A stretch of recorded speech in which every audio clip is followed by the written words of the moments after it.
बिस्मिल्लाहिर्रहमानिर्रहीम। असल बात से मैं हूं इकबाल जंजुआ। नाज़रीन, आप सबको पता चल चुका होगा सोशल मीडिया से, मेन स्ट्रीम मीडिया से, बहुत सी ऐसी अखबारों की हेडलाइन थी पूरे कश्मीर में बल्कि पूरी दुनिया में कि पाकिस्तान में काजी साहब ने इंसाफ का कत्ल किया। न सिर्फ कत्ल किया बल्कि इंसाफ को अपने पांव तले रूंद कर उसे पहले ज़ख्मी किया, उसे तड़पाया, उसे खूब रुलाया और उसके बाद उसका कत्ल कर दिया।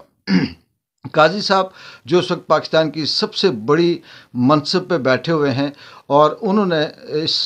पाकिस्तान के अंदर जो माजी की तारीख थी, जो जिसे हम अदलिया का कत्ल भी कहते हैं जुल्फ़िकार अली भुट्टो का,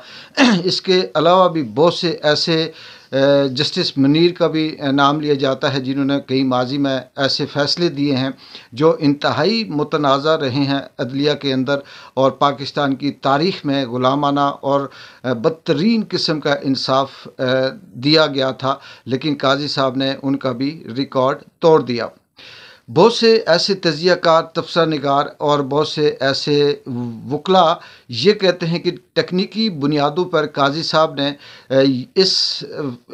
पाकिस्तान तहरीक इंसाफ को और इमरान खान को मुकम्मल तौर पर पाकिस्तान की इलेक्शन से या पाकिस्तान की जो सियासी जंग थी उससे बाहर कर दिया, नॉकआउट कर दिया। मैं ये कहूँगा कि ये टेक्निकी बुनियादों पे बिल्कुल नहीं था। उनका मतलब ये था कि काजी साहब ने एक तो ये नुक्ता उठाया कि अगर ये मुकदमा या इंट्रा पार्टी इलेक्शन का जो दरख्वास्त थी वो लाहौर हाई कोर्ट में दायर थी, तो आपने पेशावर में उसे दायर क्यों किया और पेशावर हाई कोर्ट के पास क्यों गए। दूसरा नुक्ता ये था कि एस के बाबर और इसके साथ जो 14 अननाउन किस्म के बंदे थे जो अपने आप को ये कहते थे कि हम पाकिस्तान तहरीक इंसाफ के बुनियादी रुकन हैं, हमें हक नहीं दिया गया ना वोट का, ना हमसे पूछा गया, ना हमें टिकट दिया जाता है और ना हमें पार्टी के अंदर कोई इज़्ज़त मकाम या हमें पार्टी में तस्लीम किया जाता है। ये वो नुक्ते थे जिनको पूरा दिन लगाकर सुबह 9 से लेकर रात 7 बजे तक काजी साहब ने कभी इधर की मारी कभी उधर की मारी और आखिर में जो उन्होंने अपना फ़ैसला करना था वो दिया। मैं इसको टेक्निकी बुनियाद पे नहीं कहूँगा, मैं ये कहूँगा कि काजी साहब ने मुकम्मल तौर पर नफ़रत, बुग़्ज़ और दुश्मनी की बुनियाद पर यह फ़ैसला देते हुए आखिरकार वो जो लंदन प्लान था उसको कामयाबी का जामा पहनाते हुए ये फ़ैसला दिया कि पाकिस्तान तहरीक इंसाफ से न सिर्फ बल्ले का निशान छीना, सिंबल छीना, बल्कि उसके बदले में कोई भी ऐसा दूसरा निशान अलाट नहीं किया जिसकी वजह से पाकिस्तान तहरीक इंसाफ के वो तमाम रहनुमा, वो तमाम टिकट होल्डर जो इलेक्शन लड़ना चाहते हैं वो अब आज़ाद उम्मीदवार की हैसियत से इलेक्शन लड़ेंगे। इमरान खान ने अपनी जो आखिरी बॉल तक खेलने का उसकी की जो फितरत में है कि वो उस वक्त तक लड़ते हैं जब तक आखिरी बॉल ना हो जाए, उन्होंने उसे आजमाया और आखिरी लम्हे जब काजी साहब की अदालत से ये सारी उम्मीदें ख़त्म हो गई कि अब ये फ़ैसला लेट आएगा और फ़ैसला भी हमारे ख़िलाफ़ आएगा, तो इमरान खान ने आखिरी गेंद की सूरत में एक और चाल चलने की कोशिश की जिसमें अख्तर इकबाल डार के नाम से एक शख्स जिसकी पार्टी का नाम पाकिस्तान तहरीक इंसाफ नज़रियाती के नाम से था, उसका जो इंतखाबी निशान था वो बल्लेबाज था, जो दिसंबर 2023 में इमरान खान या पाकिस्तान तहरीक इंसाफ और उसके दरमियान अख्तर इकबाल के दरमियान आपस में एक माहिदा हुआ था जो सामने आ गया, जिसमें यह तय था कि अगर पाकिस्तान तहरीक इंसाफ को बल्ले का निशान ना दिया गया या छीन लिया गया तो उसके बदले में ये पाकिस्तान तहरीक इंसाफ नज़रियाती पार्टी मिलकर इलेक्शन लड़ेंगे। लेकिन पाकिस्तान में उसके साथ भी वही हुआ जो पाकिस्तान के तमाम तर इससे पहले सियासी रहनुमाओं, कारकुनों, ख़वातीन, मर्द, बूढ़े सबके साथ हुआ, लोगों के साथ हुआ। उसे अगवा कर दिया गया। अगवा करने के बाद फिर उसके ऊपर जो तशद्दुद हुआ, जिस तरह से वो लंगड़ाता हुआ, जिस तरह से वो थका हुआ, जिस तरह से ज़ख्म चेहरे पे उसके ज़ख्म थे, वो वहाँ पे आया और उसने प्रेस कॉन्फ्रेंस करके ये कहा कि मेरा पाकिस्तान तहरीक इंसाफ से कोई ताल्लुक़ नहीं है और ना मैंने उनको टिकट दिए और ना मेरा उनके साथ किसी किस्म का कोई मायदा है। ये सब चीज़ें समझ आ रही थीं, आ रही हैं और आने वाले वक्त में भी इसकी मज़ीद जो हैसियत है वो खुलकर सामने आएगी। उससे वो जो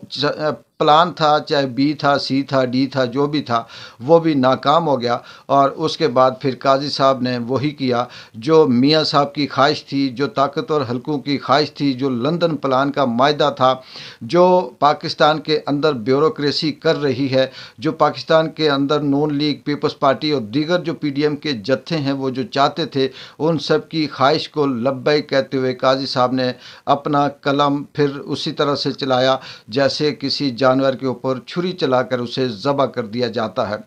पाकिस्तान में इंसाफ फिर से ना सिर्फ ज़बह हुआ बल्कि कत्ल हो गया। और उसके बाद फिर यूँ लगता है कि पाकिस्तान के अंदर अब जो 8 फरवरी को इलेक्शन होंगे, इन इलेक्शन को करवाने पे इनके ऊपर हज़ारों या करोड़ों अरबों रुपए खर्च करने के बजाय बेहतर ये है कि ये कुर्सी है या फिर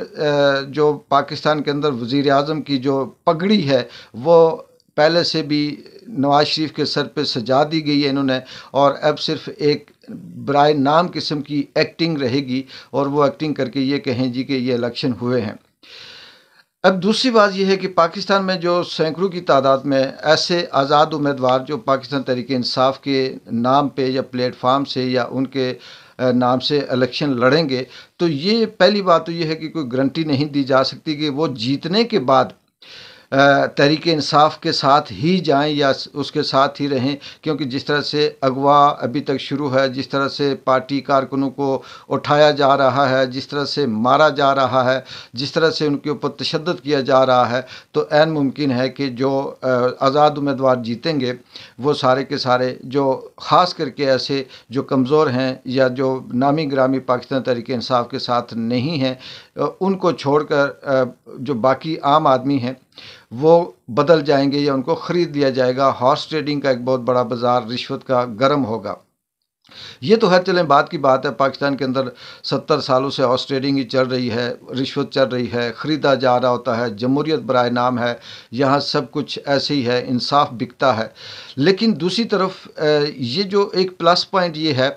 कि अगर नवाज शरीफ के मुकाबले में, मरीम नवाज के मुकाबले में या नून लीग के वो जो अपने आप को बड़े सियासतदान कहते हैं उनके मुकाबले में अगर कोई आज़ाद उम्मीदवार जीत जाता है, बाद में बेशक वो बिक जाए, लेकिन ये बात तो समझ आ जाएगी कि वो पाकिस्तान तहरीक इंसाफ की मकबूलियत से जीता और नून लीग के बड़े बड़े जो बुर्ज थे, थम थे या जो अपने आप को इलेक्टेबल कहते थे, वो सारे के सारे उन्हें शिकस्त हुई। अब ये कहना कि सियासत के अंदर जो मौजूदा 8 फरवरी को इलेक्शन होने जा रहे हैं, इसमें पाकिस्तान तहरीक इंसाफ मुकम्मल तौर पर काजी की मेहरबानी से आउट कर दी गई है, लेकिन आने वाला वक्त ये कंफर्म है कि रिएक्ट करेगा, कुदरत भी रिएक्ट करेगी। और ये अब इमरान खान को ना सिर्फ इन्होंने कमज़ोर किया बल्कि पहले से ज़्यादा मजबूत किया है, और आवाम के दिलों में वो जो मोहब्बत थी वो कई गुना और ज़्यादा बड़ी है। पूरे दुनिया के अंदर जो जिस तरह से लान तान की जा रही है, जिस तरह से काजी के फ़ैसले पे तनकीद की जा रही है, जिस तरह से काजी के इस कुर्सी के साथ जो उसने अपनी कुर्सी और अपने मनसब के साथ इंसाफ किया, ये कहा जा रहा है कि बहुत बड़ी कुर्सी के ऊपर बहुत छोटा शख्स बैठा हुआ है। काजी को चाहिए था कि वो अपनी नफ़रत, दुश्मनी और बुग़्ज़ की बुनियाद पे ये फ़ैसला न करता बल्कि हकीकत तौर पे इंसाफ करता और ये दिखाता कि वो कितने ज़र्फ़ का बंदा है, कितना बड़ा बंदा है, उसे किसी किस्म की कोई ऐसी दुश्मनी उसके ज़हन में नहीं है। लेकिन लंदन प्लान काजी के साथ जुड़ गया। नवाज शरीफ की मोहब्बत, शायद नवाज शरीफ के साथ जो उन्होंने वादे किए हुए हैं, जो प्लाट और जो रिश्वतें ली हुई हैं, उनको हज़म करने के लिए ये फ़ैसला किया। काजी साहब देखते हैं कि आने वाले वक्त में किस तरह से ये हज़म कर पाएंगे वो लंदन प्लान, वो प्लॉट, वो अरबों खरबों की डीलें, वो ताकतवर हलकों की मोहब्बतें कब तक उनके साथ रहेंगी। अब पाकिस्तान तहरीक इंसाफ का वो जो खेल था वो सारे का सारा ख़त्म हो गया। अब सिर्फ ये देखना बाकी है कि किस तरह से आने वाले वक्त में मज़ीद ये जो खिलवाड़ हो रहा है इंसाफ के साथ, सियासत के साथ, अदलिया जो खिलवाड़ कर रही है, ये आम आदमी के साथ क्या खिलवाड़ करेगी। वो खौफ जो पहले से बहुत ज़्यादा था अब मज़ीद ज़्यादा होगा। अब इन्हें क्योंकि अपना ज़मीर और अपना जो रिएक्शन है वो भी सामने आएगा। इलेक्शन तो ज़ाहिर सी बात है जैसे भी हैं जो बांट कर खाने वाले हैं, तोड़ मरोड़ कर नून लीग को ही जितवाएंगे, लेकिन देखते हैं ये कब तक सस्टेनेबल रहेगा, कब तक इसको ये हज़म कर पाएंगे और इमरान खान अब आगे किस तरह से कुदरत उसका साथ देती है, क्योंकि वो शख्स उसने जो करना था वो कर दिया, उसने जो खेल खेलना था वो खेल दिया। लेकिन ताकतवर हल्के अपनी ताकत, अपने डंडे, अपने जो उनके पास पावर है उसके साथ वो मुकाबला कर रहे हैं एक नाते इमरान खान का। लेकिन आने वाले वक्त में देखते हैं कि कुदरत क्या रिएक्शन करती है। इकबाल जंजुआ को कल तक नई डेवलपमेंट जो होती है उस तक इजाज़त दें। अल्लाह हाफिज़।